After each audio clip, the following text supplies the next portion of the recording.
ఇవాళ అసెంబ్లీలో భూభారతి రైతు భరోసాపై చర్చ జరగనుంది. దీంతో CM Revanth Reddy assembly committee హాల్లో ఎమ్మెల్యే ఎమ్మెల్సీలతో భేటీ కానున్నారు. ఆ అంశాలపై చర్చ సందర్భంగా ఎలాంటి వ్యూహం అనుసరించాలి అనే అంశంపై తమ పార్టీ సభ్యులకు దిశానిర్దేశం చేయనున్నారు.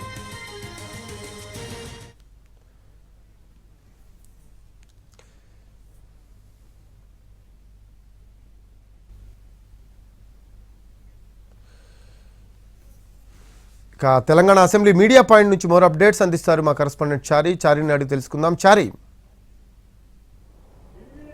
మరి కాసేపట్లో తెలంగాణ అసెంబ్లీ సమావేశం ప్రారంభం కాబోతుంది. ఈ సమావేశంలో ఈరోజు ప్రభుత్వం పెట్టినటువంటి ఎజెండా కనుక చూస్తే సాయంత్రం వరకు కూడా ఈ సభ కొనసాగేటువంటి అవకాశం ఉంది. ప్రధానంగా అసెంబ్లీ సమావేశాలు రేపటితో ముగుస్తాయనేటువంటి అభిప్రాయంతో ఉన్నటువంటి నేపథ్యంలో ప్రభుత్వం తనకు సంబంధించినటువంటి పూర్తి స్థాయిలో బిల్లులన్నింటినీ కూడా ఈ సభలో ఆమోద ముద్ర వేయించుకునేటువంటి పనిలో ఉంది. దాంట్లో భాగంగానే ఇవాళ 4 బిల్లులకు సంబంధించి ఆమోద ముద్ర వేసేటువంటి అవకాశం ఉంది. దానికి ఆ 4 బిల్లుల్ని కూడా సభలో ఇవాళ ప్రవేశపెట్టబోతుంది. దీంట్లో మొదటగా భూభారతికి సంబంధించి నిన్న మంత్రి పొంగులేటి శ్రీనివాసరెడ్డి ఈ భూభారతి చట్టానికి సంబంధించినటువంటి పూర్తి స్థాయిలో వివరణ ఇచ్చారు. ఈరోజు దాని మీద చర్చ జరుగుతుంది. ఆ చర్చ తర్వాత ఈ బిల్లుకు ఆమోదానికి సంబంధించినటువంటి ప్రక్రియ కొనసాగుతుంది. వీటితో పాటుగా తెలంగాణ మున్సిపాలిటీ సవరణ బిల్లు, అలాగే హైదరాబాద్ మున్సిపల్ కార్పొరేషన్ సవరణ బిల్లు, అలాగే పంచాయతీరాజ్కు సంబంధించినటువంటి సవరణ బిల్లు, ఇవన్నిటి కూడా ఈ ఎన్నికలు దగ్గర పడుతున్నటువంటి నేపథ్యంలో ఈ ఎన్నికల్లో పోటీ చేసేటువంటి వల్ల 2 పిల్లలు ఉంటేనే పోటీ చేయాలనేటువంటి ఒక నిబంధన ఉండే దానికి సంబంధించినటువంటి సవరణ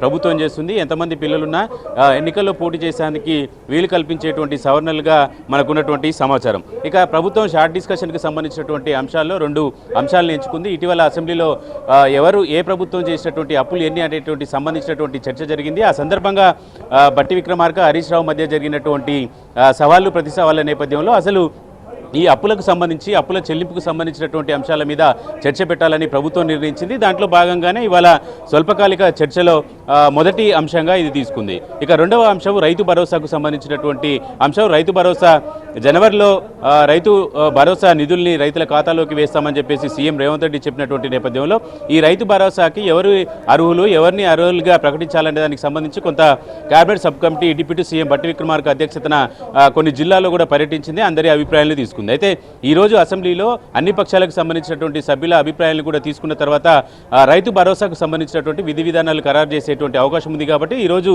స్వల్పకాలిక చర్చలో రైతు భరోసా సంబంధించినటువంటి అంశాన్ని పెట్టాలని నిర్ణయించుకుంది. ఇక అసెంబ్లీ ఎజెండాకు సంబంధించినటువంటి విషయాలు ఏదంటే గంట ముందే సీఎం రేవంత్ రెడ్డి అసెంబ్లీకి రాబోతున్నారు. మరి కాసేపట్లోనే సీఎం అసెంబ్లీకి చేరుకోబోతున్నారు. పార్టీకి సంబంధించినటువంటి ఎమ్మెల్యేలు, ఎమ్మెల్సీలు పూర్తి స్థాయిలో వారికి ఈ భూభారతి కావచ్చు, సభలో జరిగేటువంటి వ్యవహారానికి సంబంధించినటువంటి అంశాలన్నిటి మీద కూడా దిశానిర్దేశం చేయడానికి కొద్దిసేపట్లోనే అసెంబ్లీ కమిటీ హాల్లో ఎమ్మెల్యేలు, ఎమ్మెల్సీలతో సమావేశాన్ని నిర్వహించారు. ప్రస్తుతం ఇప్పుడిప్పుడే ఎమ్మెల్యేలంతా కూడా చేరుకుంటున్నారు. మరి కాసేపట్లోనే ఈ సమావేశం ప్రారంభమయ్యేటువంటి అవకాశం ఉంది. ఈరోజు భూభారతికి సంబంధించినటువంటి చర్చలో ప్రతిపక్షాల నుంచి అనేక ప్రశ్నలు ఉత్పన్నమయ్యేటువంటి అవకాశం ఉంది. ఎందుకంటే పాత పద్ధతిని తీసుకురావడం వల్ల అవినీతి ఎక్కువ పెరుగుతుంది అనేటువంటి అభిప్రాయంతో ప్రధాన ప్రతిపక్షం బీఆర్ఎస్ ఉంది. దానికి సంబంధించినటువంటి ఆరోపణలు, ప్రత్యారోపణలు సంబంధించినటువంటి చర్చ వాడివేడిగానే జరిగే అవకాశం ఉంది. కాబట్టి ఈ చర్చకు సంబంధించి వచ్చేటువంటి చర్చలో ఏ అంశాలు వస్తాయి, దానికి ఎలా రియాక్ట్ కావాలనే దానికి సంబంధించినటువంటి అంశాలన్నిటి మీద కూడా సభ్యులకు దిశానిర్దేశం చేయబోతున్నారు సీఎం రేవంత్ రెడ్డి, అలాగే శాసనసభ వ్యవహారాల శాఖ మంత్రి శ్రీధర్ బాబు. ఓవరాల్గా ఈరోజు సభలో పెట్టినటువంటి షెడ్యూల్ని కనుక చూస్తే రాత్రి వరకు ఈ సభ జరిగేటువంటి అవకాశం ఉంది. భూభారతి ఇంపార్టెంట్ విషయం, అలాగే ఆస్తులు, అప్పులకు సంబంధించినటువంటి చెల్లింపులకు సంబంధించినటువంటి అంశంలో స్వల్పకాలిక చర్చలు తీసుకున్నారు. రైతు భరోసా కూడా చాలా కీలకమైనటువంటి, రైతాంగం అంతా కూడా రైతు భరోసా ప్రభుత్వం ఎప్పుడు వేస్తుంది అనేటువంటి ఆశగా చూసినటువంటి నేపథ్యంలో వీటన్నిటి మీద కూడా కొంత ఆసక్తిగా చూసినటువంటి పరిస్థితి అయితే కనబడుతుంది. Thanks for updates.